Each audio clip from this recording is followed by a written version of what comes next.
السلام علیکم پیارے بچوں، آج کی کہانی ہے علی بابا اور 40 چور۔ ایک دن کی بات ہے کہ علی بابا جنگل میں لکڑی چن رہا تھا۔ اتنے میں اسے گھوڑوں کی ٹاپوں کی آواز سنائی دی۔ وہ ڈر گیا اور فوراً اپنے 3 گدھوں کو چھپا دیا۔ پھر وہ خود ایک اونچے درخت پر چڑھ گیا تاکہ اسے کوئی دیکھ نہ سکے۔ تھوڑی دیر بعد چوروں کی ایک ٹولی نظر آئی۔ علی بابا تو ڈر کے مارے سہم گیا لیکن خاموش رہا۔ وہ چور بڑے بڑے تھیلے لیے پہاڑی کے سامنے رکے اور گھوڑے سے اتر آئے۔ پہاڑی کی طرف منہ کر کے سردار نے کہا، کھل جا سم سم۔ پہاڑی کا ایک بڑا سا پتھر ایک دم ہٹ گیا۔ اس کے ہٹنے سے ایک غار کا منہ نظر آیا اور سب اس غار کے اندر داخل ہو گئے۔ اپنے اپنے تھیلے رکھ کر وہ باہر نکلے۔ سردار نے پھر کہا، بند ہو جا سم سم، اور پہاڑی کا پتھر پھر سے برابر ہو گیا۔ علی بابا درخت پر چھپ کر سب کچھ دیکھ رہا تھا۔ جب چور کافی دور چلے گئے تو علی بابا آہستہ آہستہ درخت سے اترا۔ اسے بہت حیرت ہوئی۔ پھر چپکے سے پہاڑی کے سامنے آیا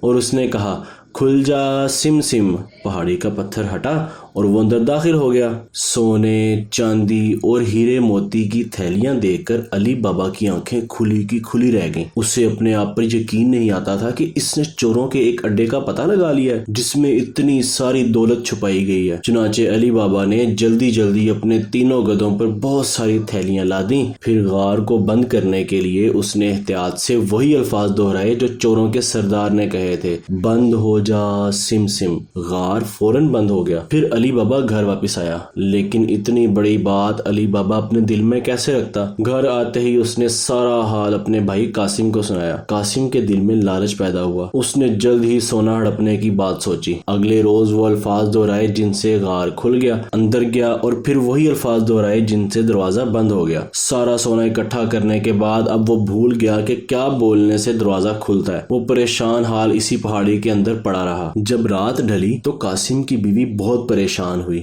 بیوی نے علی بابا کو بتایا کہ قاسم ابھی تک نہیں لوٹا۔ اس کی پریشانی علی بابا سے دیکھی نہیں گئی۔ وہ فوراً قاسم کی تلاش میں نکلا۔ اپنے بھائی کی طبیعت سے علی بابا خوب واقف تھا۔ وہ براہ راست چوروں کے غار میں چلا گیا، لیکن دیر ہو چکی تھی۔ ظالم چوروں نے قاسم کو مار دیا۔ علی بابا بہت افسوس کے ساتھ اپنے بھائی کی لاش واپس لایا اور ایک بوڑھے پڑوسی کی مدد سے اس کو دفن کر دیا۔ جس وقت چوروں نے دیکھا کہ قاسم کی لاش گم ہو گئی ہے تو انہیں معلوم ہو گیا کہ ان کا راز فاش ہو چکا ہے۔ انہوں نے سوچا کہ کسی بھی حال میں اس شخص کا پتہ لگانا ضروری ہے۔ وہ شہر گئے اور بڑی چالاکی سے انہوں نے علی بابا کے بوڑھے پڑوسی کا منہ کھلوایا۔ چوروں نے علی بابا کا گھر معلوم کیا اور اس کے دروازے پر ایک نشان لگائے۔ کچھ دنوں کے بعد چوروں کا سردار ایک تاجر کے بھیس میں علی بابا کے شہر میں پہنچا۔ اس کے ساتھ 40 بڑے بڑے گملے 20 گدھوں پر لدے ہوئے تھے۔ ان گملوں میں اس کے ساتھی چھپے ہوئے تھے۔ چوروں کے سردار نے علی بابا سے رات گزارنے کے لیے جگہ مانگی۔ علی بابا کی سخاوت اور فراخ دلی نے اس درخواست کو قبول کر لیا۔ چنانچہ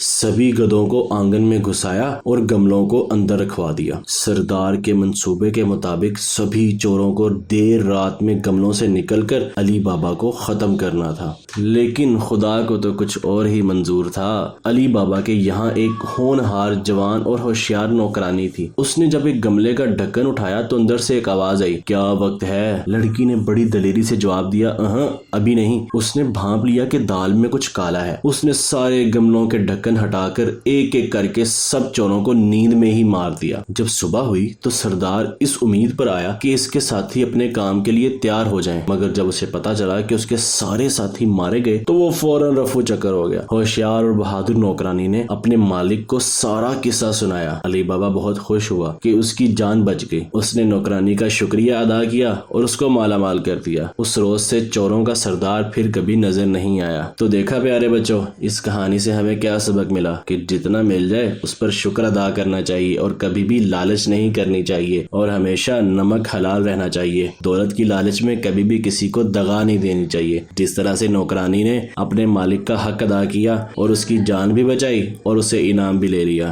پھر کسی اچھی سی کہانی کے ساتھ دوبارہ حاضر ہوں گے، تب تک کے لیے اجازت دیجیے۔ اللہ حافظ۔